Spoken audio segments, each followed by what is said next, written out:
ቆንጆ እንዳይታ ማታልፍ አይነት እንግዲህ ምናልባት የዝሙት መንፈስም ኖሮባት ሊሆን ይችላል። ሴት ልጅ እንደዚህ ሆና ስላየች የምታዝንልህ አይምሰልህ። እኔ ልምከር፣ ታክሲ ላይ ያገኛታል። ከታክሲ ላይ አወርዶ በጥፊ ነው የመታት። ከዛ ተበጣበጡ። እንዲወደድኳት እንዲያደረኩላት እሷ እኔን ቺት አታደርገኝም፣ እኔን አትተወኝም ሳይሆን በተፈጥሮ ቅን የሆነ ሰው ታውቃላችሁ። አሁን አንዳንዱ ሰው ነጠላ ለብሶ ሃይማኖተኛ ሳይጫወት በትክክል እግዚአብሔርን የሚያክሰዋል። እንዴት ነው የእግዚአብሔርን መንገድ ትቼ ወደ ጠንቋይ ቤት የሚሄደው? በቃ ዱር የሆነ እግዚአብሔርን የሚወድ ዱር የሆነው ለሰዎች ደግ የሆነ ራሱን ብቻ የሚጎዳ ሌላውን የማይጎዳ አትሆንህም ነው ያለው። በጣም በሚገርም ሁኔታ ምክንያቱም እሱም ልጅቷን ያውቃታል። የጎረቤት ልጅ ነች። ቤት ተከራይቶ ቤት አመቻችቶ አዲስ መኪና ገዝቶ ነው የጠበቃቸው። በከተማችን ለኢንቨስትመንትና ለመኖሪያ ተመራጭ በሆኑት ብስራተ ገብርኤል ላፍቶ ሞልና ካሳንቺስ ኢንተር ሌክዠሪ ሆቴል ፊት ለፊት ለ15 ቤቶች ብቻ የወጣ ታላቅ የበዓል 30% ቅናሽ ከ72 ካሬ ጀምሮ በካሳንቺስ ሳይታችን ባለ 1 መኝታ በ5.6 ሚሊዮን ብር፣ ባለ 2 መኝታ በ8.8 ሚሊዮን ብር፣ ባለ 3 መኝታ በ11.2 ሚሊዮን ብር ሙሉ ክፍያ። በተጨማሪም በብስራተ ገብርኤል ላፍቶ ሞል ግቢ ውስጥ በ25% እውነተኛ ቅናሽ ከ89 ካሬ ጀምሮ ባለ 1 መኝታ በ8.3 ሚሊዮን ብር፣ ባለ 2 መኝታ በ9.8 ሚሊዮን ብር፣ ባለ 3 መኝታ በ16.2 ሚሊዮን ብር ሙሉ ክፍያ አለያም ደግሞ በ15% ቅድመ ክፍያ ብቻ ያለምንም የዋጋ ጭማሪ በ2 ዓመት ከ6 ወር በግንባታ ሂደት መክፈል እንዲችሉ ተመቻችቶሎታል። ታዲያ ምን ይጠብቃሉ? ፈጥኖ ከታች ባለው ስልክ ይደውሉ። ሰላም ጤና ይስጥልን። በሀገር ውስጥና በመላው ዓለም የምትገኙ ቻናሌ ተከታታዮች ያው ዛሬም እግዚአብሔር ፈቅዶ ተገናኝተናል። እንግዲህ ለዛሬ ደግነት ምን ያህል እንደሚከፍል ከማቀርብላችሁ ታሪክ ትማራላችሁ ብዬ ፍጹም እምነት አለኝ። ከክፋት ስራ ጋር አልተባበርም ማለት ከሰይጣን ተንኮል ጋር አላብርም ማለት በስተመጨረሻም ቢሆን በእግዚአብሔር ዘንድ ጥሩ ዋጋ እንደሚያስገኝ የዛሬው ታሪክ በደንብ ያስተምረናል። ባለታሪካችን ተወልዶ ያደገው እዚሁ አዲስ አበባ ውስጥ ነው። ሊያውም ደግሞ መሀል አዲስ አበባ ውስጥ ማለት ነው። ወላጆቹን ያጣቸው ገና በልጅነቱ ነው እና እሱና ታላቅ ወንድሙ ብቻ ናቸው ያሉት። እሱ በተለይ የ4 ዓመት ልጅ በነበረበት ሰዓት ነው ወላጆቹ የሞቱት። ስለዚህ የተወሰነ ትውስታ ነው ስለ እናቱም ስለ አባቱም የሚኖረው እና ታላቅ ወንድሙ በ2 ዓመት ይበልጧል። የ2 ዓመት ታላቁ ነው። ከልጅነት በጣም ተዋደው ተፋቅረው ያው ወላጆቻቸው በነበሩበትም ሰዓት በደንብ ስላሳደጓቸው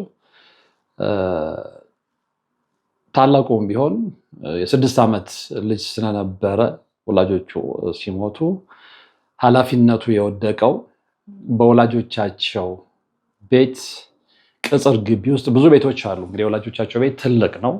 በተለይ አባትየው ጥሩ ስራ ስለነበራቸው ጥሩ ገቢ ስለነበራቸው ትልቅ ቤት ሰርቷል። እንደገና ከቤቶቹ ከዋናው ቤት ባሻገር ደግሞ ሰርቪስ ቤቶች አሉ እና አንደኛው ሰርቪስ ቤት ውስጥ የልጆቹ አባት እህት ይኖሩ ነበረ። ታላቅ እህት እና ልጅ ስለሌላቸው መሃን ስለሆኑ ብቻዎትን ገጠር አይሰቃዩም ብለው አባት በህይወት በነበሩበት ሰዓት ነው ያመጧቸው እና እነሱ ጋር ነው የኖሩት እንደ አንድ የቤተሰብ አባል ሆነው ማለት ነው። ስለዚህ ልጆቹን እንደ ሞግዚትም እንደ አክስትም ከልጅነት ጀምሮ ያሳደጓቸው አክስት ናቸው ማለት ይቻላል። ስለዚህ ልጆቹም ለአክስታቸው ያላቸው ፍቅር የተለየ ነው። አክስትም ነው ልጆቹ ያላቸው ፍቅር በጣም የተለየ ነው እና የልጆቹ እናትና አባት ቢሞቱም ያው አጠገባቸው አክስት ስለነበሩ በሳቸው እንክብካቤ በሳቸው ፍቅር ነው እነዚህ ልጆች ያደጉት። ለአቅመ አዳም ሲደርሱ በተለይ ትልቅየው በጣም አክቲቭ ስለነበረ ከሰዎችም ጋር የነበረው ማህበራዊ ግንኙነት በጣም የጠነከረ ስለነበረ በዚህም በዛም ብለው ወደ ውጭ ይወጣል፣ ወደ አሜሪካ ማለት ነው እና አባት በህይወት ሳሉ ኤምባሲዎች ውስጥ የሚያውቋቸው ሰዎች ነበሩ እና የዚህ ልጅ የወደፊት ዕጣ ፈንታ ያሳመሩለት እነዚያ ኤምባሲ ሰዎች ናቸው። ነገሮችን አመቻቹለት። ምክንያቱም አባትየው በህይወት በነበሩበት ሰዓት ላይ ከነዚያ ኤምባሲ ሰዎች ጋር በጣም ይቀራረቡ ስለነበረ ቤተሰቡን ያውቁ ስለነበረ ስለዚህ አባትና እናት ከሌለ ቢያንስ እንደው አንድ ልጅ እንኳን እንርዳ ብለው እነዚያ ኤምባሲ ሰዎች ሁኔታዎችን አመቻቹለት። ይሄ ልጅ ወደ አሜሪካ ወጣ። ጎበዝ ነው፣ እዚህም እያለ ተግባቢ ነው። እንደምንም ጥርሱን ይነክስና እዛ እየሰራም እየተማረም ትልቅ ቦታ ላይ ይደርሳል። ይሄ ማለት ምንድነው? እዛ በሄደበት ሰዓት የተቀበሉት ኤምባሲ ውስጥ ያሉት ሰዎች ዘመዶች ናቸው እና ሁሉን ታሪክ ስለነገሯቸው በፍቅር ነው የተቀበሉት። ታሪኩንም ስለሰሙ ስላዘኑለትም እንደ ልጃቸው እነሱ ጋር ተቀምጦ እየሰራም እየተማረም ህይወቱን እንዲቀይር የራሳቸውን ድርሻ አበርክተውለታል እና ይሄ ልጅ በቃ ልክ ስራም እየሰራም እየተማረም ትልቅ ቦታ ሲደርስ አመስግኖ ነው የወጣው። ምክንያቱም እንግዲህ በምድር አሜሪካ የምትኖሩ ሰዎች ታውቁታላችሁ፣ ከራስ አልፎ ሰውን ለመርዳት በጣም አስቸጋሪ የሆነበት ሀገር ነው።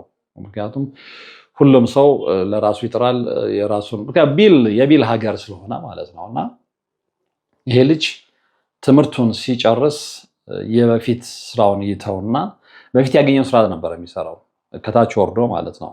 ነገር ግን ይማር የነበረው የነርሲንግ ትምህርት ስለነበረ ያንን ትምህርቱን ጨርሶ ከተወሰነ ጊዜ በኋላ ስራ ያገኛል። እዛው ላይ እየበረታ ደግሞ በጣም በሚገርም ሁኔታ ሙያውን ማሻሻል የቻለ ልጅ ነው እና ከዛ ላይ ውጭ ሀገር ዜጋ አገባ። እሷም በዛው በሕክምና ሙያ ውስጥ ያለች ሴት ነች። ስለዚህ የተባበሩ ጥሩ ህይወት መኖር ጀመሩ። አሁን ይህ ልጅ ኑሮ ሲሳካለት ታላቅየው ነገሮች ሲመቻቹለት ሁሌ ሀሳቡ ማጋ ነው? ወንድምየው ጋር ነው፣ ታናሽ ወንድሙ ጋር፣ በ2 ዓመት የሚበልጠው ታናሽ ወንድሙ ጋር ማለት ነው እና ሁሌ ያው በስልክ ያገኘዋል፣ የሚፈልገውን ነገር ይልክለታል፣ ገንዘብ ይልክለታል፣ የሚያስፈልጉትን ነገሮች ሁሉ እንደ ወንድም። ምክንያቱም በቃ ሌላ ማንም የላቸውም፣ አክስትየው ናቸው። አክስትየው ደግሞ በእድሜ የተጫናቸው ነው እና ይሄ እነዚህ ልጆች እንግዲህ አድገዋል። የበፊት ህይወትና ሲያድጉ የሚኖረው ህይወት ፍጆታውም ይለያያል እና ሁሌ ግን አይዞህ ይለዋል። ሁሌ አይዞህ፣ ግድ የለም ሁኔታዎችን እንደምንም አመቻችተን አንተ የምትወጣበትን ነገር እንፈልጋለን ነበር እያለ ሲያበረታተው የነበረው። በዚህ አይነት ሁኔታ እያሉ ታናሽየው እዛው ሰፈር ውስጥ ከሚያውቃት ልጅ ጋር ፍቅር ይዘዋል እና በጣም ቅርብ ናቸው፣ በደንብ የሚታወቁ ናቸው። እዛው ጎረቤት ስለሆኑ ፍቅር ይጀምራል። ከዛ የራሱን ህይወት ትቶ ለልጅቷ መኖር ይጀምራል። ይሄ ማለት ምንድነው? የሚያገኘውን ነገር ሁሉ በቃ ራሱን ትቶ በጣም የሚወዳት በጣም ያፈቅራት ስለነበረ ወንድምየው የሚልክለትን ነገር ሁሉ ለእሷ ነው አሳልፎ የሚሰጠው። ወንድምየው ልብሶች ይልክለታል። በነገራችን ላይ ይሄ ልጅ ታናሽየው የሀገር ውስጥ ልብስ ለብሶ አያውቅም። እንግዲህ ወንድሙ እዛ ሄዶ ስራ ከጀመረበት ጊዜ ጀምሮ እንዳለ በሻንጣ ለወንድሙ ነው ልብስ የሚልከው፣ እንዳይቸገርበት፣ ከሰው በታች እንዳይሆኑበት። ከገንዘብ ባሻገር ልብስ፣ እቃዎች፣ ጠቅላላ ይሄ ማጌጫዎች፣ ወርቆች እንዲህ አይነት ነገር እና ጋር ያኛው ልጅ ጥሩ ቦታ ነው ያለው ብያቸዋለሁ። ራሱን አሻሽሏል። ጥሩ ገቢ ነው ያለው። ሕክምና ላይ ነው ያለው። ነርስ ነው። ጥሩ ይከፈለዋል። ፓርታይምም እዛም እያለ በደንብ የሚሰራ ልጅ ነው እና ሚስቱም ደግሞ ጥሩ ነች። የዛው ሀገር ዜጋ ነች፣ አሜሪካዊት ነች። ስለዚህ ታሪኳን የባሏን ታሪክ በደንብ ስለምታውቅ እሱም ስለነገራት እንደውም ከሱ የበለጠ ለታናሽ ወንድሙ በጣም የምትቆረቆረው የምታስበው እሷ ነች እና ሀገር ውስጥ ኢትዮጵያ ውስጥ ስለ ኢትዮጵያ ደግሞ ብዙም መረጃ የላትም እና ሁሌ ስለ ኢትዮጵያ የምትረዳው ሚዲያው ከሚያቀርበው ላይ ነው እና አእምሯ ውስጥ የተፈጠረ ነገር አለ እና ኢትዮጵያ ሲባል አእምሯ ላይ የሚመጣው ረሃብ ነው፣ ችግር ነው፣ ድርቅ ነው፣ መራቆት ነው። እንደውም ምግብ ሁሉ በልተን የምናደር አይመስላትም። በኋላ እሱ ነው የቀየራት ነው። ኢትዮጵያ ማለት እኮ እንደው የዌስተርኑ ሚዲያ የፈጠረው ነው እንጂ በሚባለው ልክ አይደለም። ኦፍኮርስ እንደ ማንኛውም ሀገር ችግር ይኖራል፣ እንደ ማንኛውም ሀገር ረሃብ ይኖራል፣ እንደ ማንኛውም ሀገር ዜጎች ይቸገራሉ። ግን ሚዲያው አጋኖ በሚያወራው ልክ አይደለም ብሎ እንደውም መልካም ነገሮችን ጎግል አድርጎ ያሳያታል። ስለ ኢትዮጵያ መልካም ነገሮችን፣ ለምለሙን ቦታ፣ የልማት ብዙ በቃ መልካም ሳይዳችንን እያሳያት አእምሯን እየቀየረው ይመጣል። እንደዛም ሆኖ ለታናሽ ወንድሙ በጣም ነበር የምትቆረቆረው። እንደውም እሱ ስራ በዝቶበት ሲዘናጋ በአሁኑ እኮ እንዲህ ነገር አላክንለትም መላክ አለብን ብላ የምትቀሰቅሰው እሷ ነበረች። እና በእነዚህ አይነት ሁኔታ እየኖሩ እያለ ይሄ ልጅ ጥልቅ ያለ ፍቅር ውስጥ ይገባል። ታናሽ ወንድምየው እንደነገርኳችሁ ከጎረቤቱ ልጅ ጋር ማለት ነው። እና ከዛ የሚላክለትን ነገር ሁሉ ለእሷ ነው የሚያፈሰው። በኋላ ይሄንን ታላቅ ወንድም ይሰማል፣ አሜሪካ ያለው። ከዛ ምንድነው ከእንትና ጋር ስሟን ይጠራና ከእንትና ጋር ሲለው ይነግረዋል። አልደበቀውም። አዎ በቃ ፍቅር ጀምረናል፣ አትሆንህም ነው ያለው። በጣም በሚገርም ሁኔታ ምክንያቱም እሱም ልጅቷን ያውቃታል፣ የጎረቤት ልጅ ነች። እንዴት አወቅ ሲለው አትሆንህም፣ እኔ ሀገር ቤት እያለውም የልጅቷን ባህሪ ተመልክቼዋለሁ፣ ግድ የለህም ከእሷ ጋር ያለህን ግንኙነት አቁም፣ በኋላ ታዝናለህ ሲለው አልሰማውም። ምክንያቱም ጥልቅ ያለ ፍቅር ውስጥ ነው ልጅ ያለውና ይቀጥላል። ቢለው ቢሰራ ወንድምየው ይሄ ልጅ ሊሰማው አልቻለም። አባቶች ይጣራሉ፣ ነጠላ ጋርደን ነው የምንቀድሰው ይላሉ። እናም እኛ በሞቀ ቤት ውስጥ እየኖርን ለአጋስተ ሥላሴ እንዴት መሆን አቃተን ብለን ጥሪ ካስተላለፍንበት ዕለት ጀምሮ መቀነታችሁን ፈታችሁ፣ ከቤተሰቦቻችሁ በጀት ቀንሳችሁ፣ ወዳጅ ዘመዶቻችሁን አስቸግራችሁ እነሆ ባላችሁን ገንዘብ ለ2 ሰዓታት ያህል በእግር እየተመላለስን ሲሚንቶ፣ ብረት፣ አሸዋና ድንጋይ እያመላለስን በእናንተ ድጋፍ የጀመርነው የሥላሴዎች ቤት እዚህ ደርሷል። ለቀድሞ በሥላሴዎች ስም እያመሰገንን ለቀጣዩም እስክንፈጽመው ድረስ እንዳትተውን እየተማጸንን እንደጀመርነው በጋራ እንድንጨርሰው አደራ እንላለን። አሁንም ድጋፋችሁ አይለየን። በሊቦ ከምከም ወረዳ የመስኪየ ሥላሴ ቤተ ክርስቲያን አሰሪ ኮሚቴ። ስለዚህ የማትሰማኝ ከሆነ በኋላ ሌላም ሰምቷል። አንተም ምትልክ ያው ወሬ እንግዲህ አቃጣሪ አይጠፋም አይደለ? በጎ ነገር ከመናገር ይልቅ በተለይ ክፉ ክፉን የሚናገር ሰው አይጠፋም። ያው ሴጣንም ሹክ ስለሚለው እንደዛ ከሆነ እኔ እምልክልህን ገንዘብም ሆነ ጌጣጌጦች፣ ሰዓት፣ ወርቅ፣ ልብሶች አንተ ትተህ ለእሷ እንደምሳት ሁሉ መረጃው አለኝ ሰምቻለሁ ሲለው ትንሽ ይነጫነጫል ታናሽየው እና መጀመሪያ ሊክድም ሊያስተባብል ሞክሮ ነበረ። ነገር ግን ከትክክለኛ መረጃ ወይም ደግሞ ከትክክለኛ ምንጭ መረጃው እንደደረሰው ሲገባው በቃ አድርጌላታለሁ፣ ስለዚህ ከወደድኳት መብቴ ነው፣ በቃ አንተ ልከህልኛል፣ ከዛ በኋላ ከላክልኝ በኋላ ለምን ትጠይቀኛለህ? በዚህ ይጣላሉ። ስለዚህ ታላቁየው ምን ያስጠነቅቀዋል? እኔ አንተ አዝነህ በኋላ ተጎድተህ ማየት ስለማልፈልግ ስትሪክትሊ እየነገርኩ ነው እንደ ታላቅ ወንድም። እማታቆም ከሆነ የማደርግልህን ነገር ሁሉ አቆማለሁ ይለዋል። አቁም ይለዋል። በቃ እሷን አልተውም፣ አንተ ከፈለክ የምታደርግልኝ ነገር አቁም። እውነትም አቆመ። በጣም በሚገርማችሁ ሁኔታ በዚህ የተነሳ ከአሜሪካዊት ሚስቱ ጋር ሁሉ ታላቁየው በጣም ተጣልተው ነበር። ምን አገባህ በቃ ሚስቱ ምንድን ነው ያለችው? በቃ እነሱ ከተፋቀሩ ነው፣ አንቺ ልጅቷን ስለማታውቂያት ነው፣ አታዋጣውም፣ በኋላ ወንድሜ ይጎዳል፣ ልቡ ይሰበራል። እንደዛም ቢላትም ብዙ ተከራከሩ። በቃ በኋላ ታላቅ ወንድምየው የሚያደርግለትን ነገር ሁሉ ያቆማል። አሜሪካዊቷ ሚስቱ ግን እየተደበቀች ቢሆን አልፎ አልፎ የሆነ ነገር ትልክለታለች ከሱ ደብቃ። ምክንያቱም ቢሰማ በጣም እንደሚናደድ እንደሚጣላት ስለሚያውቅና በዛ አይነት ሁኔታ ኑሮ ይቀጥላል። ወንድምና ወንድም ይዘጋጋሉ በልጅቷ የተነሳ ማለት ነው። ምንም አልመሰለውም። እንግዲህ ቤታቸው ውስጥ እንዳልኳቸው አባታቸው የሰሩ ትልቅ ቤት አለ። ታናሽየው ነው በቃ በሰርቪስ ቤቶቹም አክስቴው ከሚኖሩበት ውጭ ያሉት ሰርቪስ ቤቶች እየተከራዩ ገቢው ለዚህ ልጅ ነው ለታናሽየው። በቃ ያኛው ትልቅ ቦታ ላይ ስለሆነ ጥሩ ስራ ስለሆነ በቃ ቤቱን እያከራየ ራስ ተጠቀም በደንብ ተቆጣጠር ብሎ ኃላፊነት ሰጥቶት ነው ሄደው የእናትና የአባታቸውን ቤትና ከኪራይ ምን በሚያገኘው አረጋዊቷ ከሚኖርበት ቤት ውጪ 3 ቤቶች አሉ የሚከራዩ።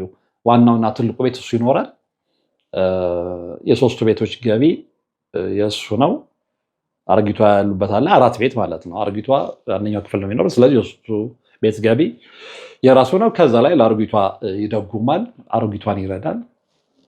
ህይወት እንደዛ ቀጠለ። ግን እንደ በፊቱ እንደፈለገው ሰፋ አድርጎ መዝናናት አልቻለም። ወንድምየው በሚልክበት ትልልቅ ሆቴሎች ሁሉ ፍቅረኛውን ይዟት ይገባ ነበር፣ ያዝናናት ነበር። ያ ነገር አሁን ቀረ። እንደዛም ሆኖ ግን በመጠኑም ቢሆን በቃ ማድረግ ያለበትን ነገር ሁሉ ያደርግላታል። በጣም በሚገርም ሁኔታ ሁለቱም ይማሩ ነበረ። ልክ ወንድምየው እርዳታውን ሲያቆም ትንሽ የኢኮኖሚ መንገጃገጭ ሲመጣ የእሱን ትምህርት ሲተውና እሷ እንድትማር ያደርጋል። በጣም በሚገርም ሁኔታ ኤክስትሪም ያፈቅራታል። ይሄን ያደረገው ለምንድን ነው? ያው እየከፈሉ ስለነበረ ይማሩ የነበረው እሷ ትማር ብሎ ፕራዮሪቲ ይሰጣታል።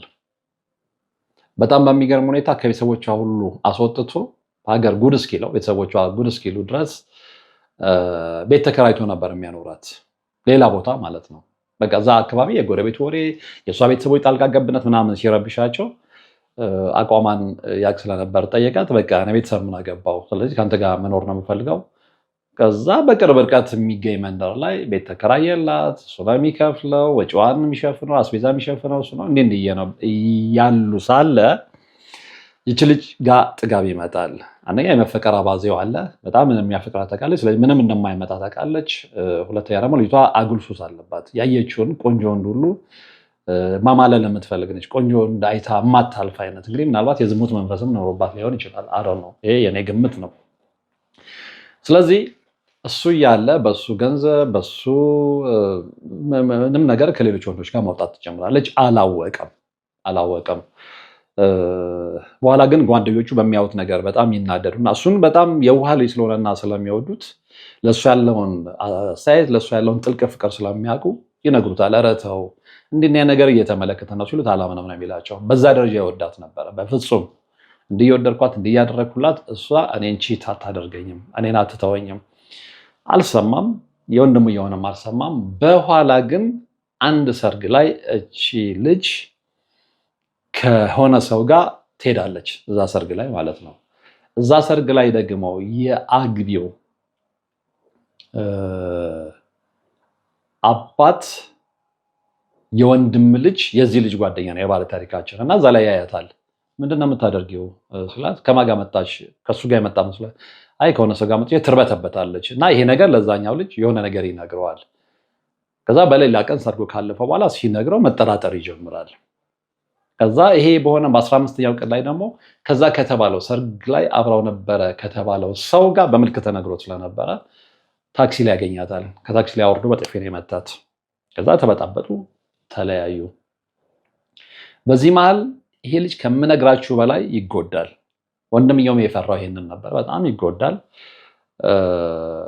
ራሱን መጣል ይጀምራል፣ መጠጣት ይጀምራል፣ መስከር ይጀምራል። የማይሆን ህይወት ውስጥ ይገባል። በዚህ መሃል ከሆነ ልጅ ጋር ይተዋወቃል። የተዋወቁት የት ነው? የዛው ሰፈርም ልጅ ቢሆን ይሄ ልጅ መጠጥ ቤት ውስጥ ነው የተዋወቁት እና የበለጠ ይቀራረባሉ።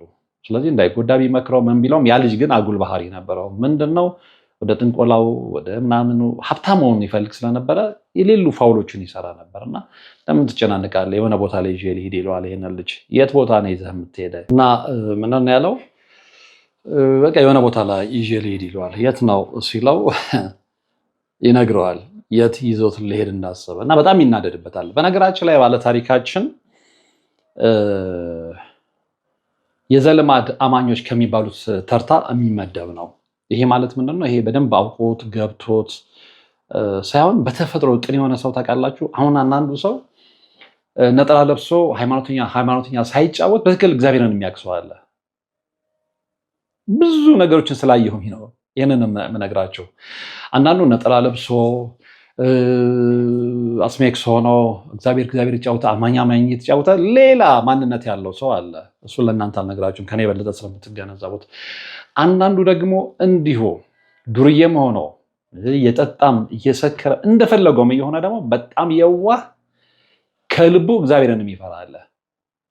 ከምሬ ነው የምላችሁ። በቃ ዱርዬ የሆነ እግዚአብሔርን የሚወድ ዱርዬ የሆነ ለሰዎች ደግ የሆነ ራሱን ብቻ የሚጎዳ ሌላውን የማይጎዳ እንደዚህ አይነት ሰዎች አሉ እና ባለታሪካችንም ከነዛ የሚመደብ ነው። ከዛ እንደ አንተ እንዴት ገምተኝ ነው ይለዋል። እንዴት ነው የእግዚአብሔርን መንገድ ትቼ ወደ ጠንቋይ ቤት የሚሄደው? እንዲህ የምትለኝ ከሆነ ከዚህ በኋላ አጠገቤ እንዳትደርሱ ይለዋል። ሌላው ቢሰራው ከዚህ በኋላ የመጨረሻ ልንጣላ እንችላለን ሲለው በቃ ያይተውና ዝም ብሎ በጓደኝነታቸው ይቀጥላሉ። ግን የሚገርማቸው አብረው ነው የሚጨብሱት፣ አብረው ነው የሚቅሙት፣ አብረው ነው የሚዝናኑት፣ አብረው ነው ከዚችም ጋር የሚተኙት በዛ አይነት ህይወት ውስጥም ቢሆን የበለጠ ደግሞ ወደዛ መንገድ የመራው ምንድነው? ልጅቷ ቺት እንዳደረገችው ሲደርስ በቃ ህይወቱ ተቀየረ። በፊት ግን እግዚአብሔር በሚያውቀው መንገድ በጣም ታማኝ ነበረ። ከሷ ውጪ የመጀመሪያውም ስለሆነች ከልጅነቱ ጀምሮ ያፈቀራት የመጀመሪያው ሴት ሌላ ሴት ሳያቅ የመጀመሪያው ስለነበረች በጣም ነው የተጎዳው። ከዛ በኋላ ነው የፈነዳው ማለት ነው። ከበላ መጠጣት፣ መስከር፣ ከሳበችው ሴት ጋር አብሮ እንደፈለገው መሆን እንደዛ። በዚህ መሃል ታላቅ ወንድም ይሄ መረጃ ይደርሰዋል። ምንድነው መለያየታቸው እንጂ ይሄ አሁን እየሰከረ ነው ምናምን የሚለው ማለት ወንድሙን ያውቀው ስለነበር ያ ሲነገረው በማመንና ባለማመን መካከል ነው የሆነው። ግን ሁለቱም መለያየታቸው ደስ ነው ያለው። አቶ ነው ደወለለት እንግዲህ ከስንት ጊዜ በኋላ መዘጋጋት በኋላ ማለት ነው። እና ምንድነው የምሰማው ነገር ምናምን ሲለው ምንድነው የሰማው ይለዋል። ይሄ እንግዲህ ሌላ ዓለም ውስጥ ገብቷል። በዛ ላይ በልጅቷ ሁኔታ ተጎድቷል። መለየታችሁን ሰማው ሲለው እንኳን ደስ አለህ አዎ ይለዋል። ኖ አሁን ይረጋጋል። አንደኛ መለያየታቸው ደስ ብሎታል ብያችኋለሁ። ነገር ግን ወንድሙ እንዲጎዳ ደግሞ አልፈለገም። ግድ የለህም የእናቴ ልጅ በደንብ አድምጠኝ፣ እንኳን ደስ አለህ የሚለውን ነገር ለምን እንዳልከው ይገባኛል፣ እንደምትጎዳ ይገባኛል። እኔ በፊት እኮ ነግሬሃለሁ እንደማትሆን፣ ግን ራስን አትጉዳ። አሁንም አናድርጎችን እየሰማው ነው። ላስቆጣህ አይደለም፣ ብቸኛው እንደሚያንተ ነህ ታውቃለህ። እዚህ ምድር ላይ እኔ እናንተ እናት የለንም አባት የለንም፣ ከአክስታችን በቤት የሚኖሩትን አሮጊት ማለት ከእሳቸው ውጭ ማን አለን? ማንም እኮ የለንም። ስለዚህ እኔ እናንተ ነን መተሳሰብ ያለብን ይላል። እንደምንም ያቺ አሜሪካዊትም የታላቅ ወንድሙ ሚስትም ደውላ ያው ቋንቋን ባይግባቡ እንደምንም የተንተባተበችም ባሏም እየረዳትም ይመክሮታል።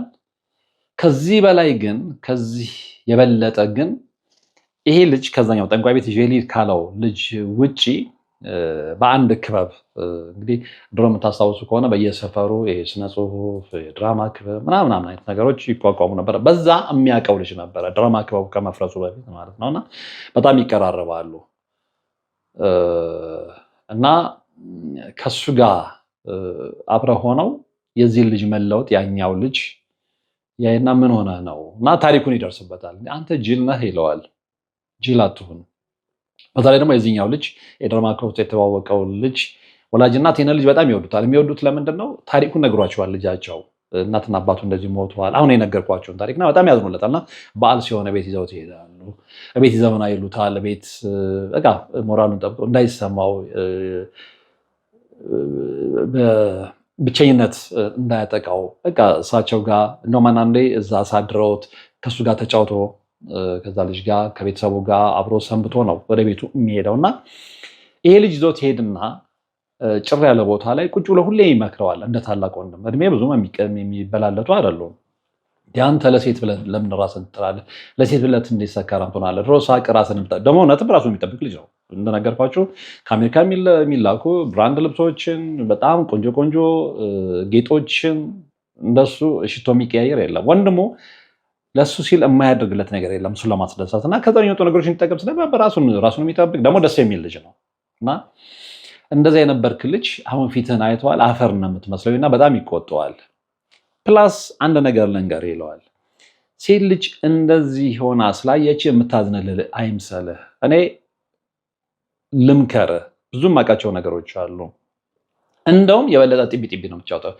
ገሌን እኮ በቃ እንዲህ አደረኩት የሚል አድቬንቸር መስራት ስለምትፈልግ የሰው መሳለቂያ ልታደርገና በቃ በአንተ ላይ እሷ መንገስ ስለምትፈልግ ተው።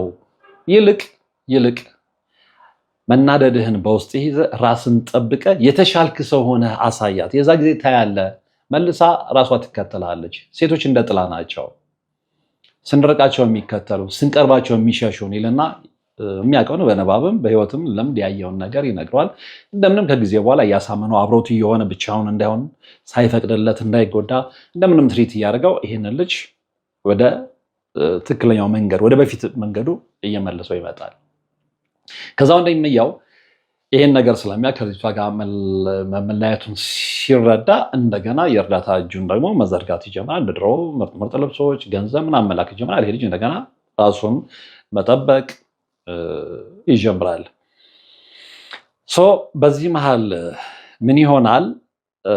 አንዳንድ የእግዚአብሔር መንገድ በጣም የሚገርም ነው እና በዛ ደረጃ ልቡ ተሰብሮ ባለበት ሰዓት ላይ ይሄ ጓደኛው ያኛው ይሄ ጠንቋይ ቤት እንሂድ ያለው አይደለም። እንደነገርኳቸው የድራማ ክበብ ውስጥ የተዋወቀው ሌላው ጓደኛው አብሮት እየሆነ ምንም እያለ ጭንቅላቱን በጣም ያጥብለት ስለነበረ በመልካም ነገር ማለት ነው ያንን ቆሻሻ ሀሳቡን ራስን መጣሉ ምናምን እያወጣ እየመከረው ምንም እያለው ወደ ትክክለኛው መንገድ እየተመለሰ በነበረበት ሰዓት ከሌላ ሴት ልጅ ጋር ያስተዋውቀዋል። ከሌላ ሴት ልጅ ጋር ያቺ ልጅ ደግሞ ከዛችኛዋ ከከዳቸው ፍቅረኛው የበለጠ ቆንጆ፣ ባህሪዋ በጣም የሚገርም እና አስተዋውቀውት በቃ እየተቀራረቡ ሲመጡ ይሄኛው ልጅ ሞር እችኛዋን ልጅ ይወደዳት ይመጣል በጣም በሚገርም ሁኔታ። ምክንያቱም በምንም አይገናኙም ከዛች ጋር ብያቸዋለሁ። በጣም የተረጋጋች ነች፣ በጣም ቆንጆ ነች፣ ነገን አርቃ የምታስብ በጣም የዋ በጣም በሳል። ከዛ እየቆየ ሲሄድ በፍቅሯ በጣም እየገዛችሁ ትመጣለች እና በጣም ይዋደዳሉ። እግዚአብሔር ለካ ምክንያት አለው ነው ያለው። ምክንያት አለው። ከዛ ከእሷ ጋር መቀጠል ሲጀምሩ ወንድምየውም ይሄንን ይሰማና ደስ ይለዋል። ከዛ በስልክ ካላስተዋወቀኝ ይለዋል። በስልክ ይተዋወቃታል። ከዛ እየተደዋወሉ ሲመጡ የበለጠ ወንድምየው እዛ አሜሪካ ያለው ወንድም በጣም ይወዳታል። በቃ አየህ እግዚአብሔር ለአንተ ከግራ ጎን የፈጠረልህ ትክክለኛ ሔዋን እች ነች ይለዋል። ከዛ እየቆዩ ሲሄዱ በቃ ኤዲቷን ቁም ነገር እዛ ላይ ደግሞ በጣም በሚገርም ሁኔታ እሱን ነው ሌላ ሴት ያውቃል ይሄኛው ባለ ታሪካችን። እሷ ደግሞ ጭራሽ ከዛ በፊት ፍቅረኛ የሚባል ነገር ያልነበራት ልጅ ነች። እስከነ ድንግልናዋን ያገኛት። የሴት ልጅ ድንግልና የራሱ የሆነ የጨዋነት መለኪያ ስለሆነ ማለት ነው። ከማንም ጋር ሳት የበለጠ ይወዳታል። ከዛ በቃ ለመጋባት ያስባሉ። ለመጋባት ሲያስቡ ለወንድምየው ሲያማክረው ችግር የለውም አሁን የተወሰነ ጊዜ ተረጋግተህ ጠብቅ፣ እኔ ኤንጂኦ ውስጥ የማውቃቸው ሰዎች ስላሉ እነሱን አናገርና ስራ ጀምረህ ልክ ስራውን እንደጀመርክ ችግር የለውም እኔ ወጪህን እችላለሁ፣ ትጋባላችሁ። አሁን ግን በቤት ኪራይ ሴት ልጅ እንዴት ታኖራለህ ይለዋል። እሱ እንግዲህ የተማመነው ምንድነው የሚከራዩ የቤት ኪራዮች አለው አይደለ? የሶስት ቤት በዛ የቤት ኪራይ ያኖራታለሁ ነው። በዛ ላይ ደግሞ ልጅቷን ባክግራውንድ እንደነገርከኝ ከደህና ቤተሰብ የመጣች ነች እና አንተ በቤት ኪራይ እንዴት ነው ሴት ልጅን አባወራ ሆነ ልታስተዳድር የምታስበው ይልና ይወቅሰዋል። እሺ ይለዋል። እውነትም ያኛው ማህበራዊ ህይወቱ ላይ በጣም ጎበዝ ነው ብያቸዋለሁ። ተፍተፍ ይለና ስራ ያገኝለታል። ይሄ ልጅ ስራውን ይጀምራል። 2 ዓመት ነው የሰራው። 2 ዓመት ሰርቶ ግን ያው ከልጇ ጋር በፍቅረኝነት ይቆያሉ።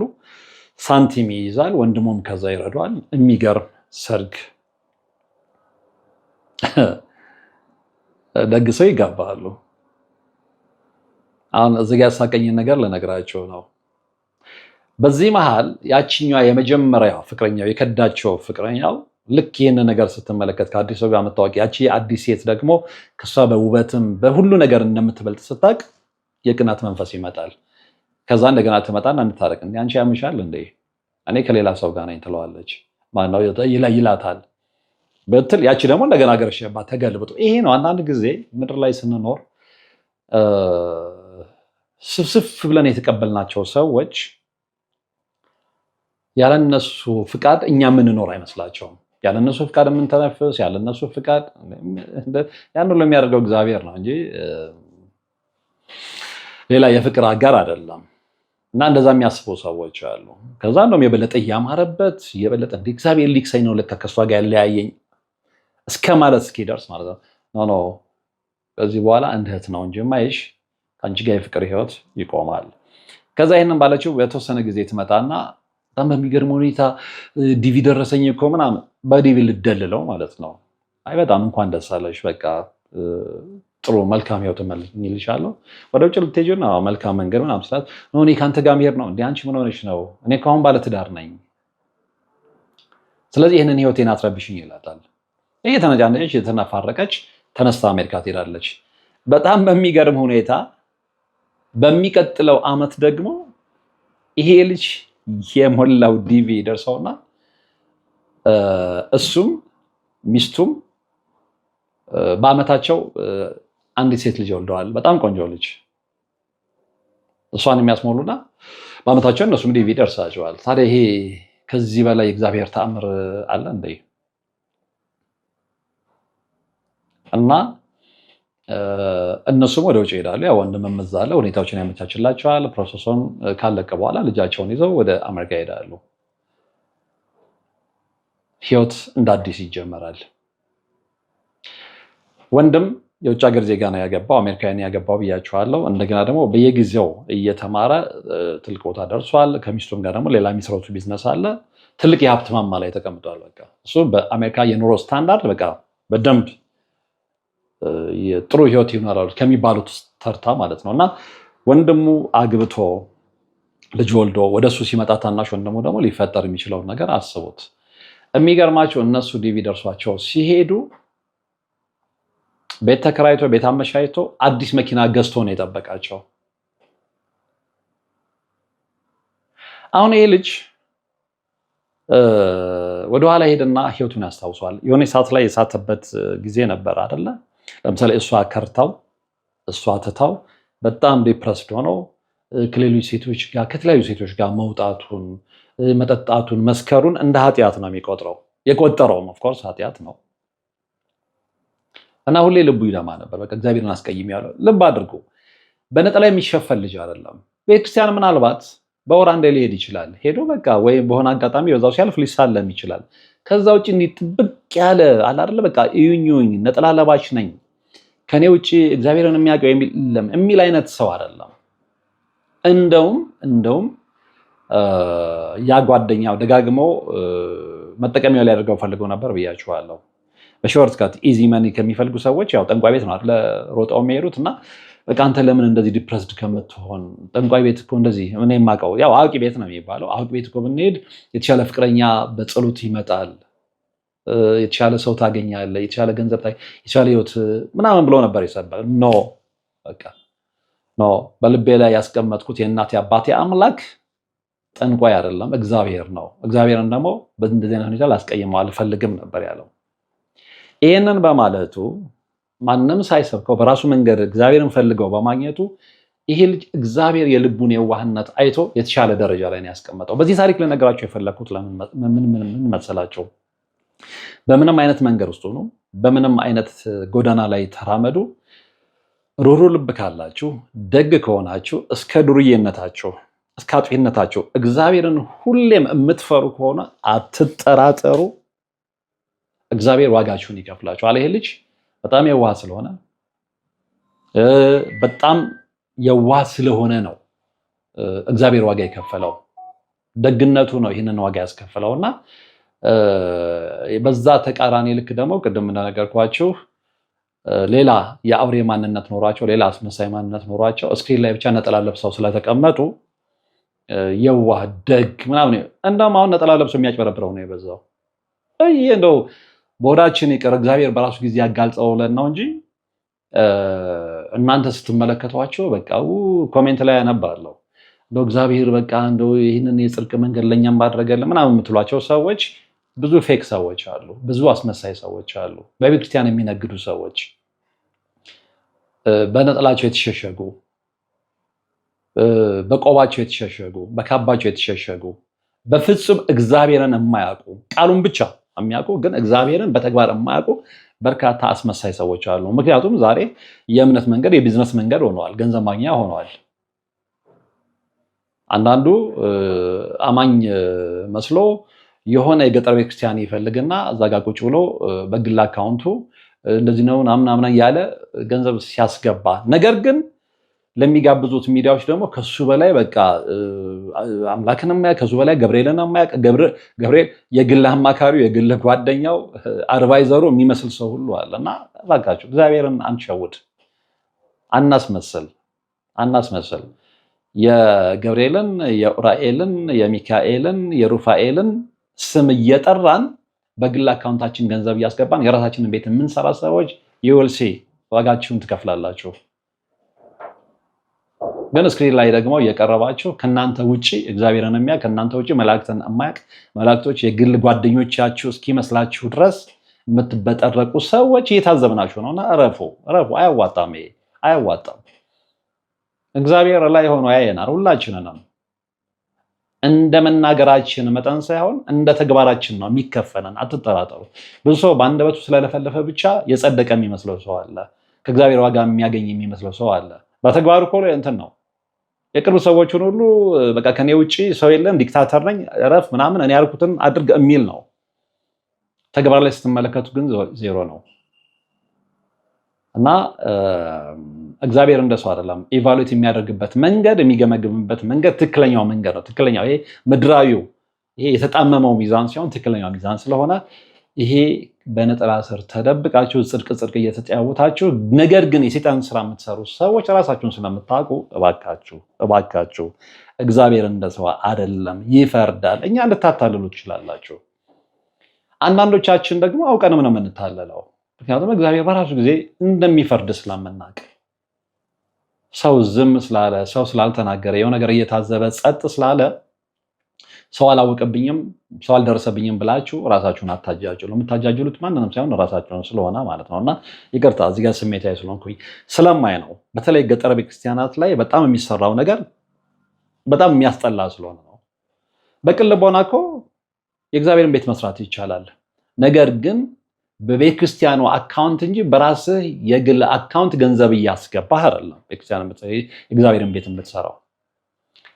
ብዙዎች አሁን በተለይ ገጠር አካባቢ ላይ ማንም ጥያቄ የለንም በሚል የግል አካውንታቸውን ነው። እኔ ከብዙዎች ጋር ተጣልቻለሁ። ከምሬ ነው የምላችሁ። ቤተክርስቲያን እኮ ሁላችንም እንሰራለን። ግን ለምንድን ነው በግል አካውንት የሚገባው? የራሱ የቤተክርስቲያኑ አካውንት የለም ወይ? ይህንን ሁሉ ይቅርታ ከዋናው ታሪኬ ጋር አይገናኝም። ነገር ያነሳብናል። ማን ያነሳዋል ሆኖ ነው። ይህንን ያገናኘብኝ ነገር ምንድን ነው? እንዲህ አይነት ሰዎች ያሉትን ያህል እንደ ባለ ታሪካችን አይነት ደግሞ እስከ ዱርዬነታቸው አስመሳይ ሳይሆኑ እንደፈለጉ እየሆኑ እግዚአብሔርን ደግሞ ከልብ የሚያውቁ ሰዎች አሉ። ስለዚህ ከነዛኛዎቹ ይልቅ እግዚአብሔር ዋጋ ያለው ለነዚህ ነው ላችሁ ፈልጌ ነው። እንግዲህ ዛሬ ታሪክ የተከታተላችሁት ነበር። በቀጣይ በሌላ ታሪክ እንገናኛለን። እስከዛው ግን ያላችሁበት ሰላም። በከተማችን ለኢንቨስትመንትና ለመኖሪያ ተመራጭ በሆኑት ብስራተ ገብርኤል ላፍቶ ሞልና ካሳንቺስ ኢንተር ሌክዠሪ ሆቴል ፊት ለፊት ለ15 ቤቶች ብቻ የወጣ ታላቅ የበዓል 30% ቅናሽ ከ72 ካሬ ጀምሮ በካሳንቺስ ሳይታችን ባለ 1 መኝታ በ5.6 ሚሊዮን ብር፣ ባለ 2 መኝታ በ8.8 ሚሊዮን ብር፣ ባለ 3 መኝታ በ11.2 ሚሊዮን ብር ሙሉ ክፍያ። በተጨማሪም በብስራተ ገብርኤል ላፍቶ ሞል ግቢ ውስጥ በ25% እውነተኛ ቅናሽ ከ89 ካሬ ጀምሮ ባለ 1 መኝታ በ8.3 ሚሊዮን ብር፣ ባለ 2 መኝታ በ9.8 ሚሊዮን ብር፣ ባለ 3 መኝታ በ16.2 ሚሊዮን ብር ሙሉ ክፍያ አለያም ደግሞ በ15% ቅድመ ክፍያ ብቻ ያለምንም የዋጋ ጭማሪ በ2 ዓመት ከ6 ወር በግንባታ ሂደት መክፈል እንዲችሉ ተመቻችቶሎታል። ታዲያ ምን ይጠብቃሉ? ፈጥነው ከታች ባለው ስልክ ይደውለው። አባቶች ይጣራሉ፣ ነጠላ ጋርደን ነው የምንቀድሰው ይላሉ። እናም እኛ በሞቀ ቤት ውስጥ እየኖርን ለአጋዕዝተ ሥላሴ እንዴት መሆን አቃተን ብለን ጥሪ ካስተላለፍንበት ዕለት ጀምሮ መቀነታችሁን ፈታችሁ፣ ከቤተሰቦቻችሁ በጀት ቀንሳችሁ፣ ወዳጅ ዘመዶቻችሁን አስቸግራችሁ እነሆ ባላችሁን ገንዘብ ለ2 ሰዓታት ያህል በእግር እየተመላለስን ሲሚንቶ፣ ብረት፣ አሸዋና ድንጋይ እያመላለስን በእናንተ ድጋፍ የጀመርነው የሥላሴዎች ቤት እዚህ ደርሷል። ለቀድሞ በሥላሴዎች ስም እያመሰገንን ለቀጣዩም እስክንፈጽመው ድረስ እንዳትተውን እየተማጸንን እንደጀመርነው በጋራ እንድንጨርሰው አደራ እንላለን። አሁንም ድጋፋችሁ አይለየን።